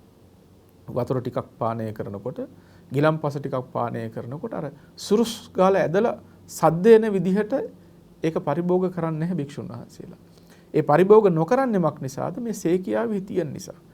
භික්ෂුන් වහන්සේලාට ඒ සේකියාව තියෙන නිසා භික්ෂුන් වහන්සේලා සංවර වෙනවා. භික්ෂුන් වහන්සේලාගේ අවවාද අනුශාසනාව මත ගිහි බෞද්ධ පින්වතුන් සංවර වෙන්න නිසා ඔවුනුත් ඒ වරද සිද්ධ කරන්නේ නැහැ. එතකොට මේ ධර්මයෙන් ගොඩ නැගිච්ච මේ උදාර බෞද්ධ සංස්කෘතිය තුළ චපු චපු ගගා සුරුසුරු ගගා ඒ ආහාර පාන ආදිය නොගන්නේ මෙන්න මේ සේකියා ධර්ම වල බලපෑම නිසා. මතක තබා ගන්න ඔබ මේ කරන යහපත් දේවල් මුල තියෙන්නේ කොහෙද කියලා. දැන් අපි විජාතිකයන් පිළිබඳව බලනකොට වෙනත් රටවල ඉන්න ඊටාම දැනුගත් උදවිය පවා මහා ධන කුවේරයන් පවා ආහාර ගන්න තැනකට ගියාම සමහරලාට හරි අප්‍රසන්න හැඟීමක් ඇති වෙනවා. චපු චපු ගාලා සුරුසුරු ගාලා තලු මරලා. ඇයි මෙබඳු උත්තරීතර ආభాෂයක් ඔවුන්ට නොලැබෙච්ච කම. ඉතින් මේ ලංකාද්වීපයේ ජීවත් වන අන්‍යාගමිකයන්ට පවා මේ උත්තරීතර බෞද්ධ සංස්කෘතියෙන් ලැබිච්ච උණුසුම ලැබීමේ වටිනාකම බලන්න ලැබිලා තියෙන ආකාරය ටිකක් නිරීක්ෂණය කරලා බලන්න. ඒ උදාර ගති ගුණාංග බිහි වෙලා තියෙන මේ වගේ මේ ධර්ම විනයත් එක්ක. එතකොට දැන් පිණ්ඩපාතිකංගේ සමාදන් වෙලා පිණ්ඩපාතිකංගේ රකින්න ස්වාමින් වහන්සේ නමකට අර මේ සේකියාවල තියෙන ශික්ෂාපද පූර්ණයත් සිද්ධ වෙනවා. එකක් තමයි සක්කච්ඡම් පිණ්ඩපාතම් පටිග්ගහස්සයාමීති සික්ඛාකරණීය. පිණ්ඩපාතය පිළිගන්නකොට සකසා පිළිගන්න කියලා බුදුහාමුදුරුවෝ දේශනා කරනවා. නිකම් මේ පාත්‍රය දික් කරලා නැත්තම් මිනිස්සුයොත් එක්ක මේ කයිවාරුක ගහ කියව වටපිට බල එහෙම පිණ්ඩපාතය ගන්න අයිතියක් නැහැ. ස්වාමින් වහන්සේ නමක් තමන් වහන්සේට දානය පිළිගන්නකොට හරිම සකසුරුවම්ම සකසා එක පිළිගන්න ඕන. අත් දෙකෙන් පාත්‍රය අල්ලගෙන බොහොම සංවරශීලීව ඒ ගිහියා ස්වාමින් වහන්සේගේ ළඟටමත් නොයන විදිහට දුරටත් නොයන විදිහට පාත්‍රය අල්ල ගන්න ඕන ප්‍රමාණයක් තියෙනවා. ඉතින් මේ සියලු කරුණු කාරණා ඇතුළත් වෙනවා සේකියා එක්ක බලනකොට. දැන් පිණ්ඩපාතේ වඩිනකොට තමයි මේ සේකියා වත පිරෙන්නේ. ඒ සීලය පිරෙන්නේ ඒ කටයුතු කරනකොට. එහෙම නොකළොත් එහෙම වෙන්නේ ඒකට අවස්ථාව ගිලිහිලා යන එක. දැන් ගිහි පින්වතෙක් පිණ්ඩපාතය පිළිගන්න යන්නේ නැති නිසා ගිහියාට ඒ ශික්ෂාව අදාළ වෙන්නේ නැහැ. ඒ ශික්ෂාව අදාළ නොවෙන නිසා ඒ රකින්නවා කියලා කටයුත්තකුත් නැහැ. එතකොට පින් සිද්ධ වෙනවා කියලා කටයුත්තකුත් නැහැනේ. හැබැයි මේ සිල් රකින්නකොට වත රකින්නකොට වත පුරනකොටනේ කුසල් සිද්ධ වෙන්නේ. මේ කුසල් සිද්ධ කරගන්න අවස්ථාව ඒ තුලින් සැලසෙනවා. ඊළඟට පත්ත සංඤේ පිණ්ඩපාතම් පටිග්ගහස්සාමිති සික්ඛාකරණීය. පාත්‍රය කියන සංඥාවෙන් පිණ්ඩපාතේ පිළිගන්න ඕන. දානේ පූජා කරන්න දෙන්නේ කාන්තාවක්ද පුරුෂයෙක්ද මහල්ලෙක්ද බාලයෙක්ද මේව ගැන කල්පනා කර නෙමෙයි පිණ්ඩපාති පිළිගන්නේ. ලස්සන කෙනෙක්ද කැත කෙනෙක්ද සුරූපී කෙනෙක්ද ඒව ගැන සැලකිල්ලක් දක්වන්නේ නැහැ. පූජා කරන අයගේ අත්පා ආදී සලකුණු අරගෙන කෙලෙස් සිටිවිලි ඇති කරගන්න යන්නේ. පාත්‍රය කියන සංඥාවෙන් පාත්‍රයේ දෙස බලාගෙන ඒ සංඥාවෙන් තමයි පිණ්ඩපාතේ පිළි අරගන්නේ. ඒතකොට කෙලෙස් වලට ඉඩක් නැහැ. පිණ්ඩපාතිකංගේ රකින්න හාමුදුරු මේ සේකියාව ආරක්ෂා කරනවා. ඒකෙන් උන්වහන්සේට ඒ උතුම් කුසලයේ සිද්ධ වෙනවා. මේ විදිහට සේකියා ගණනාවක්ම තියෙනවා. කාල වේලාව අනුව අපි මේ කෙටි කරලා ඔබට පැහැදිලි කරනවා නම් සේකියා ධර්ම ආරක්ෂා කරන්න ඒ වත පිරෙන්නට උන්වහන්සේලාට හොඳ අවස්ථාවක් වෙනවා මේ දුතංගේ රැකීම. ඒකත් එහි ආනිසංශය. ඒ වගේම තමයි අනුන් විසින් පෝෂණය නොකරන බව. මේ පන්සල කොහොම හරි රැක ගන්න ඕනද කියලා ගිහි අයට බරක් හිතේ තියෙනවා. හාමුදුරන්ව රැක ගන්න ඕන කියලා ගිහි අයට බරක් තියෙනවා. ඒක හොඳ දෙයක්. ඒක නරක දෙයක් එහෙම නෙමෙයි. සත්පුරුෂයෙක්ගේ සිතක ගතියක්. පිණ්ඩපාතිකංගේ රකින්න ස්වාමින් වහන්සේ කිසි කෙනෙකුට බරක් වෙන්නේ නැහැ. අනුන් කිසි කෙනෙකුට මාව පෝෂණය කරන්න තියනව නේද කියලා කිසි කෙනෙකුට බරක් වෙන්නේ නැහැ. උන්වහන්සේ බොහොම නිබරව ජීවත් වෙන කෙනෙක්. අනුන්ට අනුග්‍රහ කරන බව බොහෝ දෙනෙකුට අනුග්‍රහ කරනවා. ඉතින් මේක ඉතාමත් සංක්ෂිප්තව සඳහන් කරන්න ඕන සංක්ෂිප්තව හෝ සඳහන් කරන්න ඕන මේ කාරණාව මහා කාශ්‍යප මහ රහතන් වහන්සේ දුප්පතුම්ම ඉන්න වීති බල පිණ්ඩපාතේ වඩිනවා කියනවා. මොකද මේ යමක් කමක් තියෙන අය පෙරත් පින් කරලා තියෙනවානේ. මේ දුප්පත් අසරණම අය පෙරත් පින් මදකම නිසා දුක් විඳිනවා. මතුවේහිවත් ඔවුන්ට සෙතක් සැලසෙන්න ඕන කියන කාරුණික සිතිවිල්ලෙන් දුප්පතුම් ඉන්න වීති වලට පිණ්ඩපාතේ වඩිනවා. ඉතින් දවසක් උන්වහන්සේ වඩිනකොට ලාදුරු රෝගියෙක් හුණු වෙලා මුළු ඇඟම පුංචි ආහාරයක් අනුභව කරමින් ඉන්නවා. ස්වාමින් වහන්සේ වැඩියා මෙතෙන්ට. මේ රෝගියා කල්පනා කරනවා නේ හාමුදුරුවෝ වැඩියා. මට පූජා කරන්න කියලා ලොකු දෙයක් නැහැ. මේ කකා හිටපු ආහාර ටික තියෙන්නේ. මේක හරි පූජා කරන්න ඕන කියලා බොහොම ශ්‍රද්ධාවෙන් පාත්‍රයට පිළිගන්නවා. පාත්‍රයට පිළිගන්වනකොට අර ආහාර ටිකත් එක්කම කුණු වෙච්ච ඇඟිල්ලත් පාත්‍රයට වැටුණා. හරි සංවේගයකටපත් වුණා. අනේ මට මේ මොකද්ද උනේ? මම මෙච්චර ශ්‍රද්ධාවෙන් කකා හිටපු දේ හරි මම පූජා කළා. හැබැයි මෙහෙම කරපු පූජාවෙදිත් මගේ කුණු වෙච්ච ඇඟිල්ලක් පාත්‍රයට වැටුණානේ. ස්වාමීන් වහන්සේ මේක පරිභෝග කරන එකක් නැහැ නේද කියලා හරි සංවේගයක් දුකක් බයක් හිතේ ඇති වුණා. මේ සිත දැක්ක මහා කාශ්‍යප මහ රහතන් වහන්සේ මේ පුද්ගලයාට බොහෝ අනුකම්පාවෙන් මොහුගේ කුසල් වඩාත් දියුණු කරන්න කියලා හිතලා ඒ ළඟම තියෙන තැනක වැඩ ඉඳලා අර කුණු වෙච්ච ඇඟිල්ල පැත්තකින් අයින් කරලා උන්වහන්සේ අර කොයි තරම් පිළිකුල් සහගත අවස්ථාවක් වුණත් ඒ ආහාරය නොපිළිකුල් සංඥාවෙන් පරිභෝග කළා. මේක දැක්කම මේ දුගියට මහ පුදුම සතුටක්. අනේ මේ මහෝත්තමයා මට පිහිට වුණා නේද? මං වගේ අසරණයෙකුට පිහිට වුණා නේද? මගේ දාණය ආනිසංස සහගත වුණා නේද කියලා සතුට ඇති කරගත්තා. ඒ හේතුවෙන් ඔහු සුගතිගාමී වෙච්ච බව සඳහන් වෙනවා. ඉතින් මේ පිණ්ඩපාතිකංගේ රකින්න මහෝත්තමයෙක් කියන්නේ අනුන්ට අනුග්‍රහ කරන මහා සත්පුරුෂයෙක්. මෙලවටත් පරලොවටත් අනුකම්පා කරන සත්පුරුෂයෙක්. ඒ වගේම තමයි මානෙ දුරු වෙනවා. ඉහළ කුලයකින් මහා ධනවතෙක් මහණ වුණාම නැත්තම් මහා තානාන්තරයකින් යුක්ත කෙනෙක් මහණ වුණාම මහණ වුණත් අර පොඩි අර මේ ගෙම්බර් ගතිය තියෙන්න පුළුවන්නේ. මානෙ තියෙන්න පුළුවන්. හැබැයි පාත්‍රයත් අරගෙන ගෙයක් ගානේ පිණ්ඩපාත යනකොට මොන මානයක්? මානයකට අවස්ථාවක් ඇත්තේ නැහැ. මානය දුර වෙලා යනවා. මිශ්‍ර ආහාරයන්ගෙන් යැපෙන නිසා රස තෘෂ්ණාවට ඉඩක් නැහැ. රස තෘෂ්ණාව අනිත් පැත්තෙන් දුර වෙලා යනවා. ඒ වගේම අත්තමිදම් බික්කවේ ජීවිකාන යදිදම් පිණ්ඩෝල්යන්. මේක අන්තිම ජීවිත පැවැත්ම. මේ කෙනෙකුට බනින්න ඕන නම් කියනවනේ මේ කබලක් අරගෙන ගිහිල්ලා හිඟා කාපී කියලා කියනවනේ. නේද? ඒ කියන්නේ මේ අන්තිම ජීවිත පැවැත්ම. මේ භික්ෂුන් වහන්සේලා ජීවත් වෙන්න විදිහක් නැතුව නෙමෙයි. පැවිදි වෙන්නේ සියල්ල අතහැරලා දාලා. කාටවත් බයට පැවිදි වුණත් නෙමෙයි. නමුත් සසරෙන් නිදහස් වෙන්න කියලා අප මේ උත්තමයෝ තමන් වහන්සේලාගේ නිර්වද්‍ය ජීවිත පැවැත්ම වෙනුවෙන් මේ පිණ්ඩපාතේ වැඩම කරනවා. ඒ උත්තරීතර චර්යාවෙහි නියුතු වෙනවා ලෝකයාටත් අනුග්‍රහ කරමින්. යහපත් ප්‍රතිපත්ති ඇති බව මෙන්ම පශ්චිම ජනතාවට අනුග්‍රහ කරන්නෙක් බවට පත් වෙනවා. ශිෂ්‍යානුශිෂ්‍ය පරම්පරාවට ලබා දෙන ආදර්ශය කොයිතරම්ද කියලා බලන්න.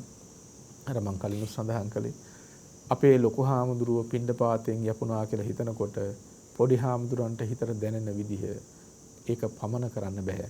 උන්වහන්සේට 아무තු අනුශාසනා නැතත් ඒ ජීවිතයේ මනමින් සකස් කරගන්න ඒක හොඳ අවස්ථාවක් වෙනවා. ඒ නිසා පශ්චිම ජනතාව තමන්ගේ ශිෂ්‍යානුශිෂ්‍ය පරම්පරාව මනමින් සකස් කර ගැනීමේදී මෙය බොහෝ උපකාරක ධර්මයක් වෙනවා. එහෙමයි ස්වාමීන් වහන්සේ. අද අප කෙරේ අනුකම්පාවෙන් ස්වාමීන් වහන්සේ පැහැදිලි කරලා දෙන්නට යෙදුනේ පිණ්ඩපාතිකාංගය පිළිබඳව. අද මේ වැඩසටහන අප මෙලෙස නිමාවට පත් කරන්නට සූදානම් වෙන මොහොතේ මේ සාකච්ඡාව ඔබටත් මටත් මෙලෙසින් ශ්‍රවණය කරන්නට ඉඩහසර සලසා දෙමින් ධර්ම දානමය දායකත්වය ලබා ගන්නා පින්වත් පිරිසක් සිටිනවා. මේ පින්වත් පිරිසට පුණ්‍ය අනුමෝදනා කරන්නට ආශිර්වාද කරන්නට මම ඔබ වහන්සේට ආරාධනා කරනවා ස්වාමීන් වහන්සේ. අද මේ විසුද්ධි මාර්ග ධර්ම සාකච්ඡා වැඩසටහනෙහි දායකත්වයේ දරන සදැහැති පින්වතුන් පිළිබඳව සිහිපත් කරලා ඒ සෑම සියලු දෙනාට පුණ්‍ය අනුමෝදනා කරන්නට ඕන. ඔබ සියල්ලන්ටම මේ උතුම් ධර්ම සාකච්ඡාව ශ්‍රවණය සඳහා අවස්ථාව සලසාලමින් ධර්ම දානමය දායකත්වයේ දරනවා. ගාල්ල හපුගල පීටර් කන්ද පදිංචි කරුණා සමරසේන පින්වත් මහත්මිය ඇතුළු සහෝදර සහෝදරියන් සහ පවුලේ සෑම සියලු දෙනා විසින් කරුණා සමරසේන මහත්මිය ඇතුළු සහෝදර සහෝදරියන්ගේ දයාබර සහෝදරයා වන පොල්ගහවිල අගලිය පදිංචිව සිටි ගැටෝ කන්දගේ ගුණදාස මහත්මයා 2022 ජූනි මාස 17 වන දින පරලෝක සැපත් වීම නිමිත්තෙන් එතුමානන්ට පුණ්‍ය අනුමෝදනා කිරීමට විශේෂයෙන් බලාපොරොත්තු ඇති කරගන්නවා.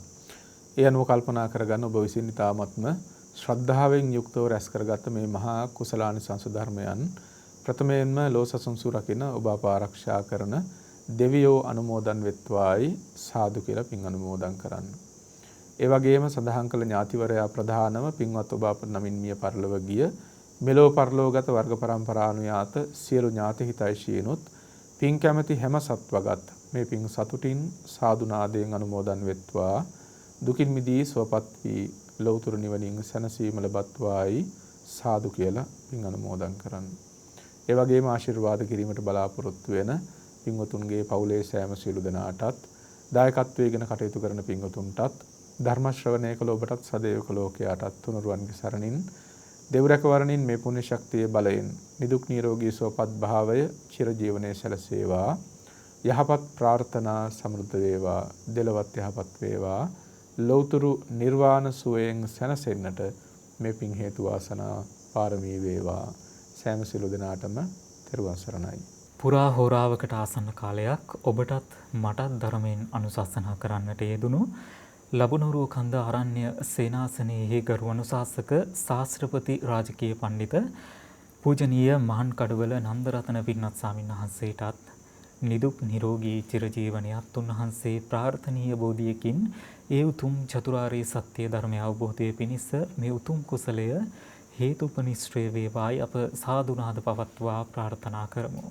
ඒ වගේම සිහිපත් කරන්නට කැමති සති TV YouTube නාලිකාව ඔස්සේ ඔබ ශ්‍රවණය කරන මෙම විසුද්ධි මාර්ගය ඇසුරින් සිදු කරන ධර්ම සාකච්ඡාව වගේම ඉදිරියේදී පවත්වන්නට යෙදෙන තවත් ධර්ම දේශනාවන් ධර්ම සාකච්ඡාවන් සඳහා ඔබට සදැහැති දායකත්වය ලබා ගන්නට පුළුවන්. තිරේ දිස්වන දුරකථන අංකයට ඇමතුමක් ලබා දුන්නොත් මේ පිළිබඳව ඔබට වැඩිදුර තොරතුරු වැඩිදුර විස්තර ලබා ගන්නට පුළුවන්. ඒ බවත් සිහිපත් කරමින් විසුද්ධි මාර්ගය ඇසුරින් සිදු කරන ධර්ම සාකච්ඡාව අප මෙලෙසින් නිමාවට පත් කරන්නට සූදානම් වන්නේ.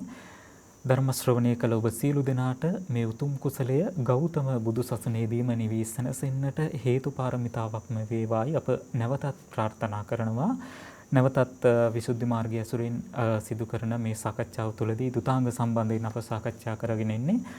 තවත් දුතාංගයක් පිළිබඳව සාකච්ඡා කරන වැඩසටහනකින් ඔබ හමු වන බලාපොරොත්තු වෙන අප මෙලෙසින් අදට නියමිත ධර්ම සාකච්ඡාව නිමාවට පත් කරනවා. ඔබ සියලු දෙනාට තෙරුවන් සරණයි.